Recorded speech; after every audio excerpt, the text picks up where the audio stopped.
The city was alive. There was a buzz that attracted the young and old to enjoy the vibrant nightlife. Dale was ready to go. He checked himself in the mirror for confirmation.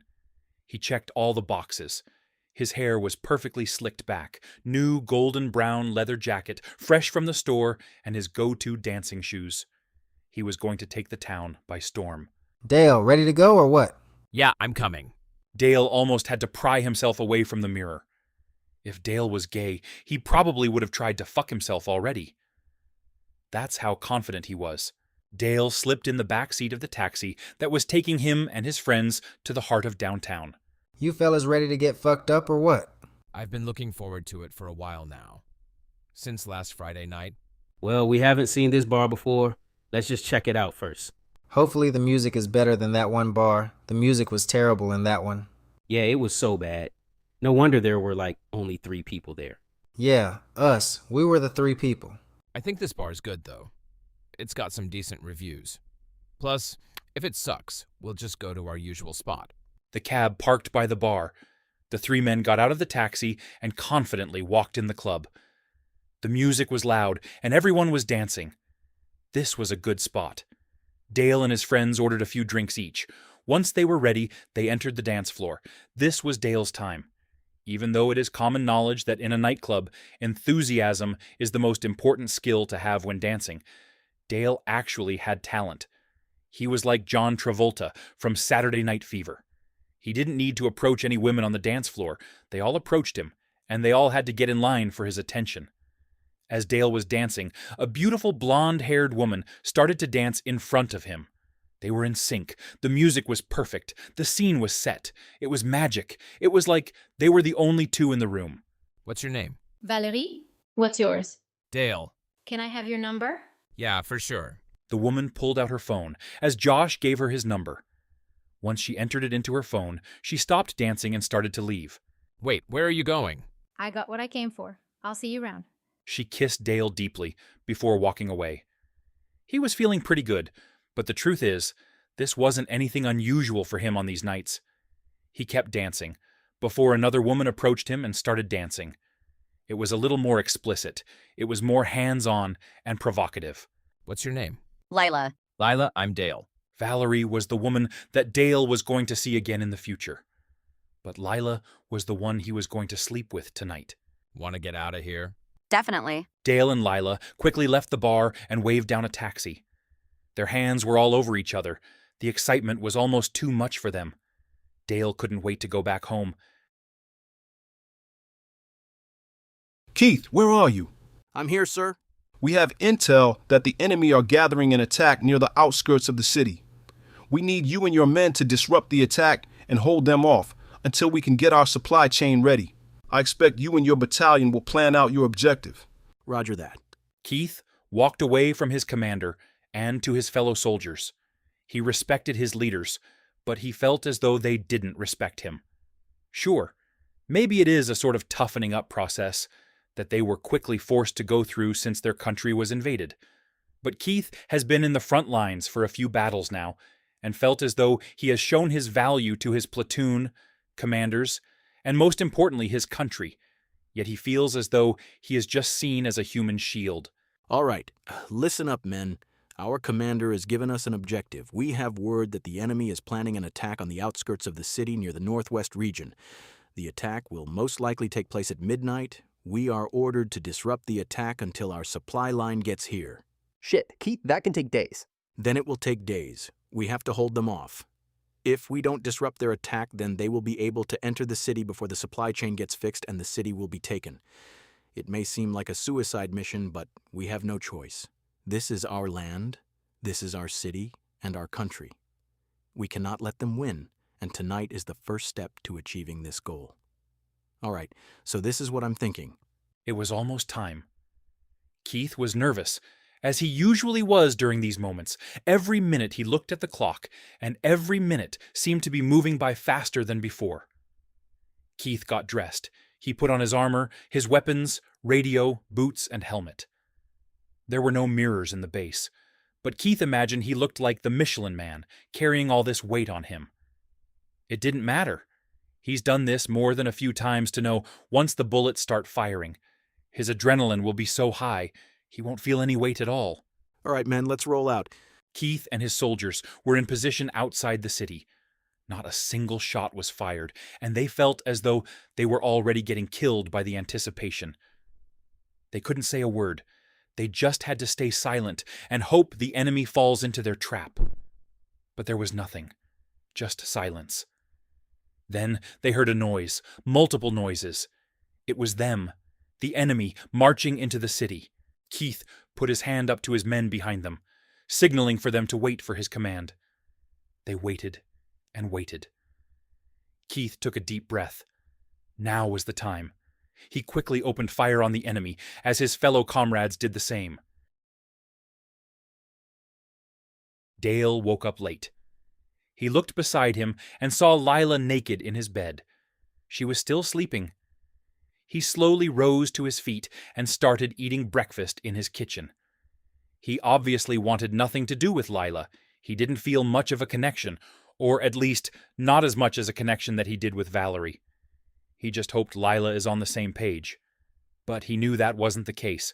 That was a fun night last night. Yeah, it was. This is a pretty nice place you got. What do you do? Dale knew where this was going. This is when they start to get to know him and be a part of his life. Dale was an expert on how to get in this position, but he wasn't very good at getting himself out of it. Just work and stuff. Just work and stuff? You don't care about adding any more detail? Is it really that important? No, I just want to know more about you. There isn't really much to know about me, Lily. Lila. I'm sorry. My name isn't Lily, it's Lila. I'm sorry, but Lila, it's nothing special. Okay, I think I see what's going on. You want me to leave your place and we never contact each other again. Is that it? Why do you think that? It's obvious. You don't care about my questions or about my life. You just clearly brought me here to fuck and nothing else. I'm sorry if you thought it was something more than that. Lila grabbed her stuff and quickly left the apartment. That was usually pretty tame for these kind of mornings. Dale has been here so many times. He knows that if he just acts like an asshole, the situation would fix itself. He wasn't a bad guy, or at least so he thought. He just knew what he wanted, and she wasn't it. The firefight was not slowing down. None of Kieth's men were wounded or killed, but he knew none of the hostiles were wounded either. The firefight has been going for 7 hours now. The sun was rising. Kieth was sweating so much he could barely see due to the amount pouring in his eyes. Gareth, call the base. Get intel on the fucking supply line. On it. Kieth looked in the distance and saw that the enemy reinforcements were arriving. Shit, Garrett, what's the word? Kieth couldn't get a word out of Gareth. The gunfire drowned any sound of communication between the two. Kieth saw an enemy soldier breach into their territory. Kieth couldn't get his weapon. He had no choice. He charged the soldier before he could get ready to shoot. The two men were in a struggle. Kieth was tired, exhausted from the 7-hour battle and the equipment on his back. The two men fell to the ground, still fighting to get the edge over one another. Kieth managed to get on top of the man. He grabbed a rock nearby and struck the man in the side of the head. Kieth hit him again and again and again. The man was dead. Kieth just killed him by beating him to death with a stone, with the little life left in his body. He stared up at Kieth as Kieth stared back at him. There was a communication between the two soldiers. They just shared a bond. The strongest bond any living being can experience with on another. There was an acknowledgement from the dying soldier, an understanding. He was no different than Kieth. He was just born on a different side. Kieth nodded his head as the last bit of life left his victim's body. Kieth looked back at his platoon. They were all retreating.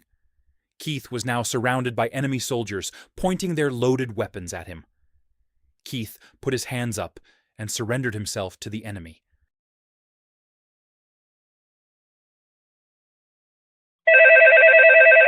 Dale checked his phone. It was an unknown number. He knew who it was. Hello? Hey, Dale. This is him. Hey, it's Valerie from Friday night. Of course, how could I forget? How are your legs doing from all that dancing? Not too great. I think that was the hardest workout I've done in my life. Yeah, me too. Hey, do you want to go out sometime? Grab a coffee or something. Definitely. Great. Let's set something up. I really want to see you again. Me too. Kieth was disoriented. He wasn't sure if it was because of the beating he took or if it was because he was sitting in the back seat of a truck with a black bag over his head.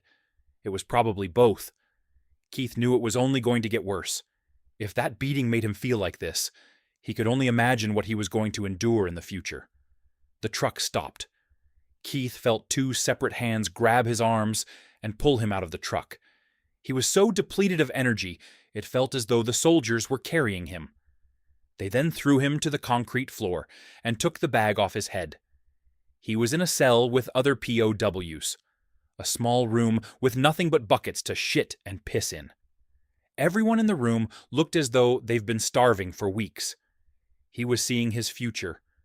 Most people go through their lives with the uncertainty of what their future holds, and that uncertainty is sometimes what makes life so exciting. But Kieth knew what was ahead of him: starvation, torture, and his own filth. He just remained lying on the floor. Despite the situation he was in, Kieth was only worried about one thing: his men on the battlefield. He was just hoping they were okay. Kieth was grabbed once again and hoisted to his feet. It was from his fellow prisoners. Despite their weak, tortured bodies, they were still using their last bit of strength to help Kieth to his feet. Get up, soldier. What unit were you in? 63rd. How did you get in here? Our team were tasked with stalling the attacks on the city of Kalen until the supply line came through. We were outnumbered. It was a suicide mission. This whole war is a suicide mission. Yeah, except we're all still alive. I guess that means we failed the mission. We didn't fail. Our leaders failed. If they were fighting alongside us, I would respect them. But they are at the other side of the country, thousands of miles away from the front lines. Fuck politics. We can't sit here and just complain about the shit that's out of control. Hey, I've been starved, beaten, and tortured for at least 2 weeks. I feel as though I've earned my right to complain. And you think you're the only one that's going through this shit? We all have been tortured, but none of us ain't complaining because that's not what we do. We're most likely going to be staying here for a long time. We need to have routine, a schedule to keep our sanity. What's the point of keeping our sanity? We're not employees at an office or anything. We're most likely going to die here anyway. You don't know that. No, but it's the most likely outcome. If you don't shut the fuck up, I'll turn that outcome for you into a reality. You'll kill your fellow soldier? If it helps save the other soldiers, then yes. You would do that? You wouldn't? You know when a mother bird goes to its nest and tries to feed its children? Sometimes one bird tries to push the other birds off the nest so it can get more food. You know what the mother bird does then? She grabs her child and throws them off the nest to his death. Are you picking up what I'm laying down? What kind of music do you like to listen to?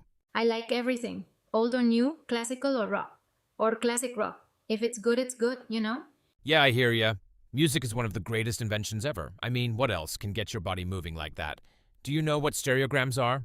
Isn't that those pictures of random colors on a page? And when you fixate your eyes and slowly move the photo away from your eyes, you get to see the hidden image behind it? Yes, that's it.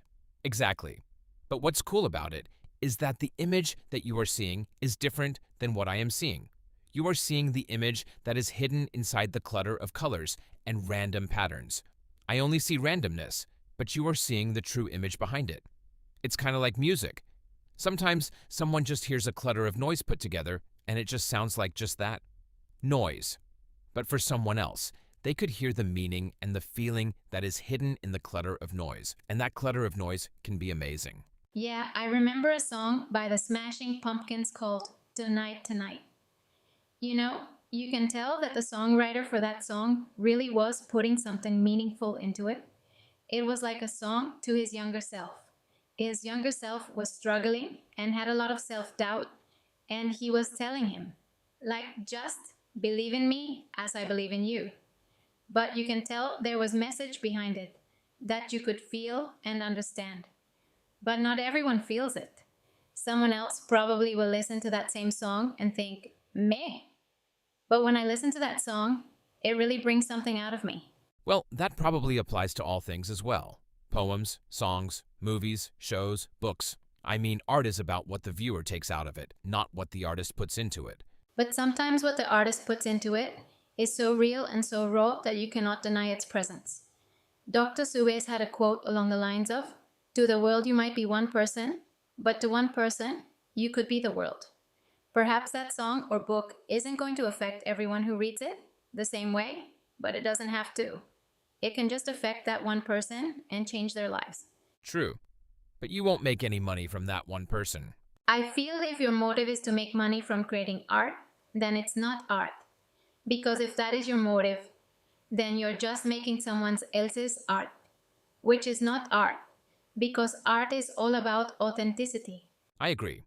I mean, think about the funniest person you've met or heard. They are never trying to be funny. They just are. They are not trying to make others laugh. They are just making themselves laugh. Richard Pryor, and let's say like Norm Macdonald, for example, two of the funniest people ever in history. But if Richard Pryor tried to be Norm Macdonald, or if Norm Macdonald tried to be like Richard Pryor, they both would be unknown. Nobody in the world can be Norm Macdonald, and Norm Macdonald cannot be anyone else in the world but himself. And that is why he was famous. He made his money by being himself. Well, how does one find themselves? I don't know. I think Walt Whitman said something like, if you want to know where your heart is, just look where your mind goes when it wanders. Well, where does your mind wander to? Dale? Dale thought to himself. I don't know. Dale couldn't come up with an answer from the past, but he knew Valerie was going to be the answer from now on. He was fascinated by her. Dale has had a lot of experience with women, but he's never felt a connection quite like this. It was like he was starting to feel the effects of the greatest drug known to humankind. Kieth was sick, sitting on this floor, covered in human filth and rats. His body broken, but his spirit still alive, although on life support. What's your name, man? I never got it. Kieth. What did you do before this? I spent my whole adult life in the military. Really? So you must have a high rank. I was a commander in my own platoon. What's your name? Brian. How did you end up here? It was at the Balfour region. There was a river that we needed to protect. It was essential for the shipments of supplies, but we lost it. Hence why you guys were sent to hold off the attack outside the city. A tear started to leak from Brian's eye. I'm sorry that we failed, Kieth. We failed, and because of our failure, you are here, and your men were killed, and now probably many more men will be killed in the city. I'm sorry. I didn't mean to fail. Maybe if we tried harder, I could have done more. I'm sorry. It's okay, Brian. I failed too. We all failed. But fuck it. We fought. We put our asses on the line, we were sent to the front lines, and we did what most men could not. And yeah, sure, we surrendered. We didn't die on our shield. We might have to live with that guilt out for the remainder of our days, but if we did live to see the outside of this cage, we have to make sure that guilt does not go to waste. That's all we could hope for at this point. You know, I've lived most of my life with this attitude that no matter what position I am in, I will get myself out of it, no matter what. If my computer isn't working, I fix it. If my bank account is low, I fix it. If my neighbor is being an asshole, I fix it. And I always fixed it. But this the first time I can't fix a situation on my own. I have to rely on our boys back in the city to free us, or the politicians to get a deal for us. But they won't get us a deal. They cannot let the public know that we are kidnapped, or else it looks bad on their resume, May. This shit is completely out of my hands. I'm suffering more than I have before, and there is jack shit I can do about it. There might not be something you can do about the situation you are in, but you can do something with the way you are handling it. You're right, we cannot complain, but we can find a way to content with the situation we are in. A happy person is never happy because the situation they are in or because of how they are feeling. It's a state of being. They are equally happy living in a palace as they are living in a dumpster. We can do that now. How? Why? What's the point, man? You owe it to your country and our fellow soldiers. But most importantly, you owe it to your younger self. Laziness is selfishness towards your future self. Our younger selves were not selfish towards us, they were selfless. They did not make the sacrifices they did so that their future selves can give up.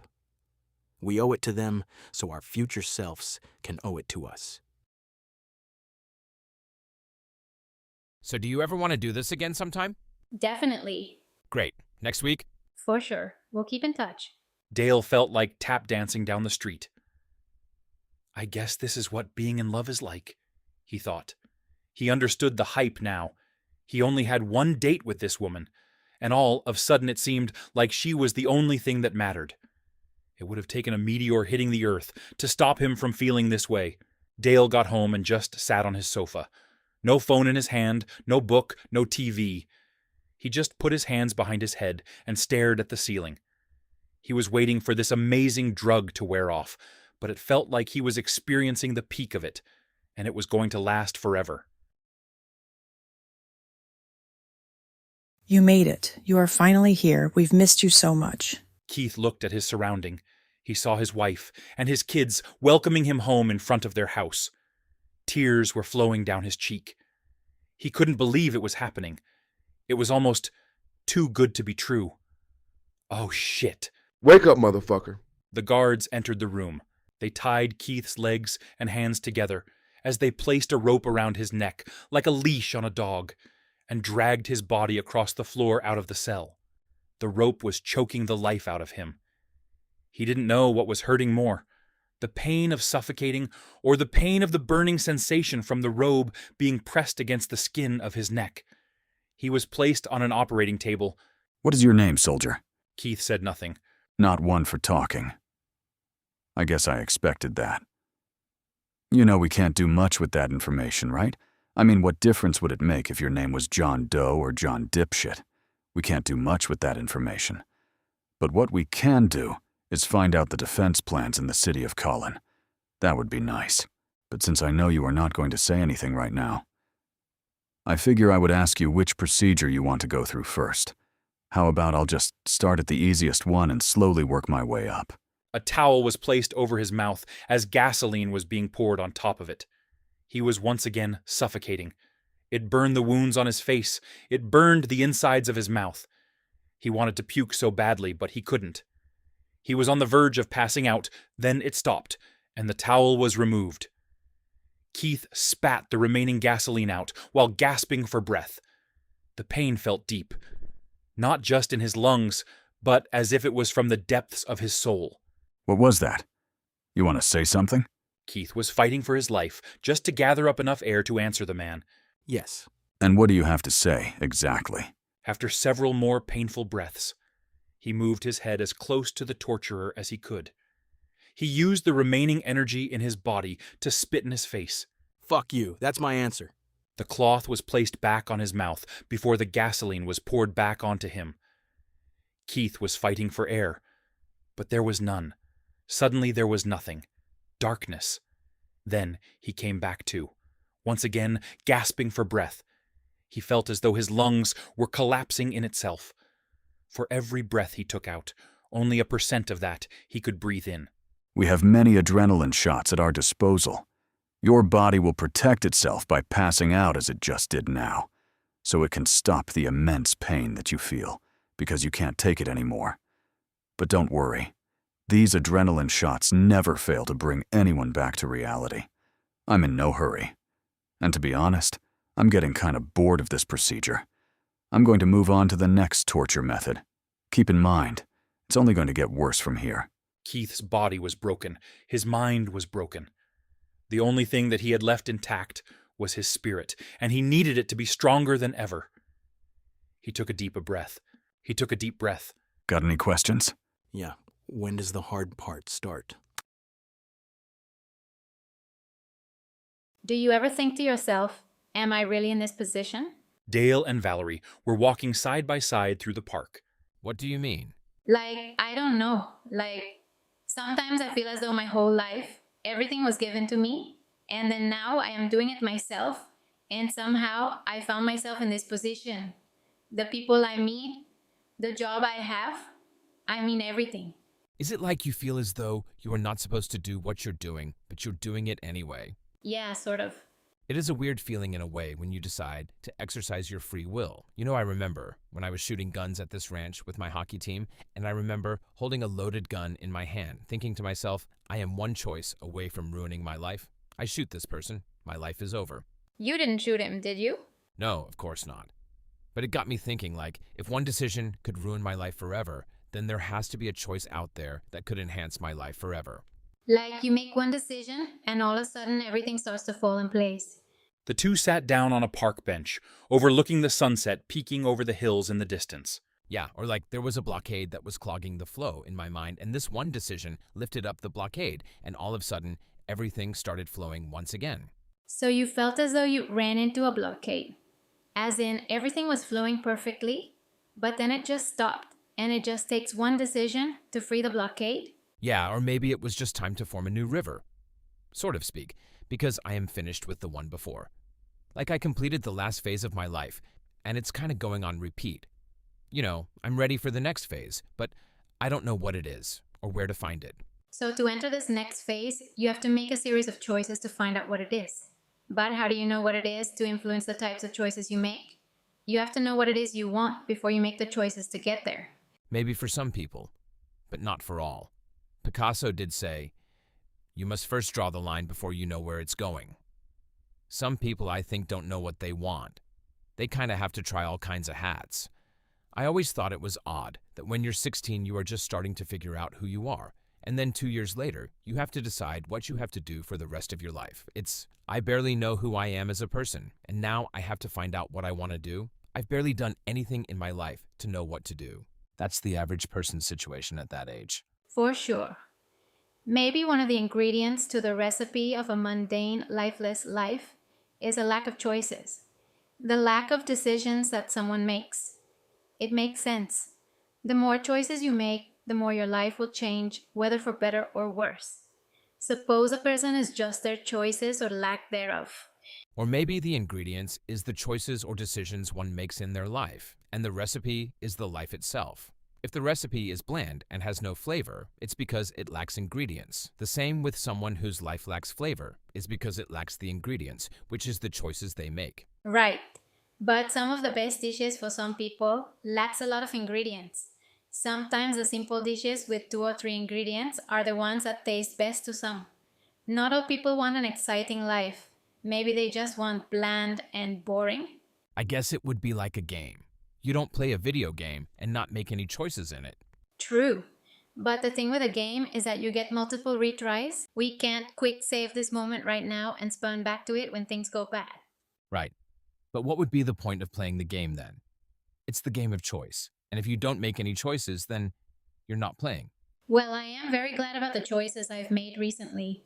Dale and Valerie looked into each other's eyes. Their lips embraced. Even though it wasn't their first kiss, there was something that made it perfect.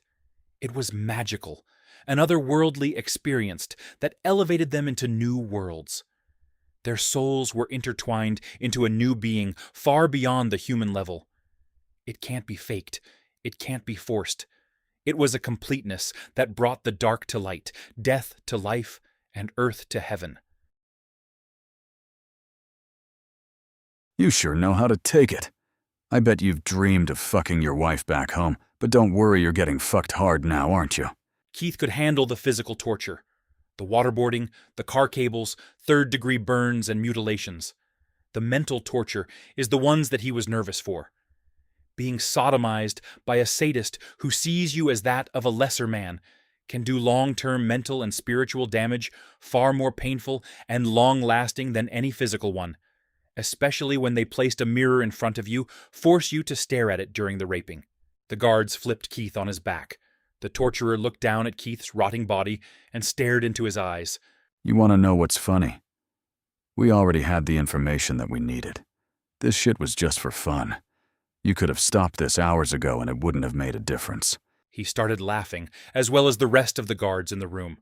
They then grabbed what was left of Kieth and threw him back to the cell. Jesus Christ, are you okay? Oh, he's doing fucking great, Steve. Hence why he's lying on the ground instead of doing a song and dance right now. Help him up, God damn it. Keith's life seemed like it was fading away. He could feel it slipping from his grasp. He wasn't even fighting anymore to keep it. He didn't want it anymore. Despite the despair that he was wearing, he felt God's presence. He never believed in it, but now he knows it's because he's never looked low enough. He's never hit rock bottom. He's never scraped the bottom of the barrel and become the absolute lowest possible being with the lowest possible feeling that man can endure. That is where God lives, and that is where Kieth was. He went into the torture room with the goal of keeping his spirit from being shattered. He didn't actually think it would stay intact. Not only was it still intact, it was stronger than ever. Kieth was ready. He was ready to go into the life after this one. He had no regrets. He had no questions. Finally, in the moment of despair, did Kieth find happiness. In the moment of death, he found life, and he couldn't be more proud of what he did with it. His face fell into a smile as his eyes were about to be forever closed.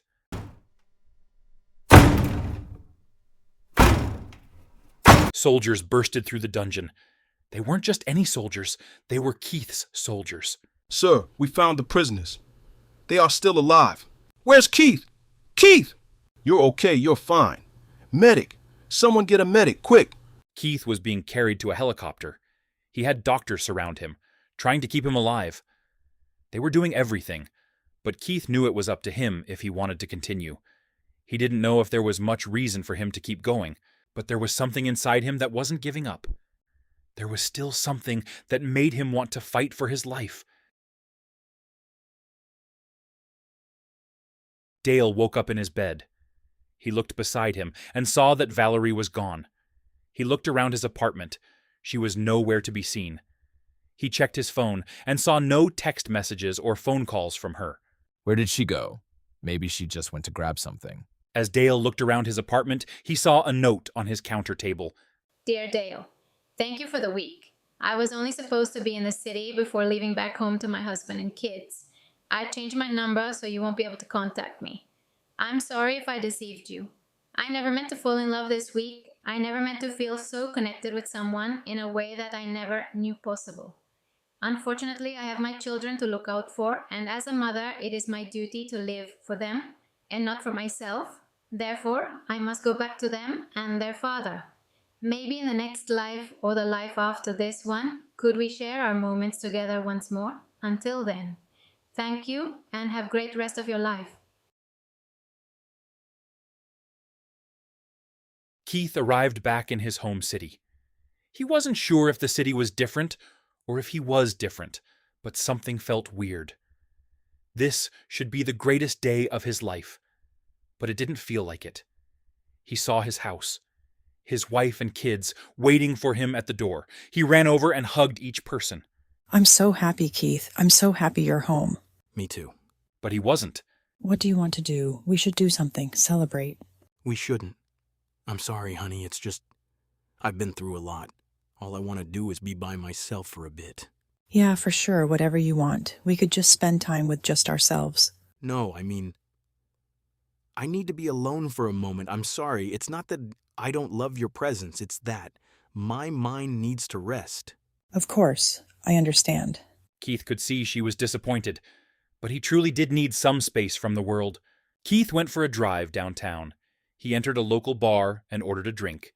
He glanced beside him and saw a man with the saddest look on his face. His head was looking down at the floor. You okay? Dale looked up. Yeah, well, not really, to be honest. Why, what happened? I was with this woman, you know. She was perfect. She was everything. She was everything missing in my life. Really? I guess. I don't know. I've been with many, many women in my life, but nothing like this girl. I don't know if I could go on without her. And now I have to. She's just gone from my life. Interesting. Kieth looked at Dale. He felt sorry for him, but not because he emphasized with his pain, but because of how something so small can make him feel so weak. So why are you here? To get a drink. At this time of the day? At this time of the day, anyone at the bar is usually not doing too well. Come on, I told you my story. You have to tell me yours. Well, I just got back from deployment. What, no way? Yeah. I was on the eastern side of the country defending this city, and Kieth couldn't finish his sentence. A lot of things happened. Dale noticed the scars on Keith's hands that led up his arm under his sleeve. Well, thank you for your service. You know what? I think I'm actually going to head home.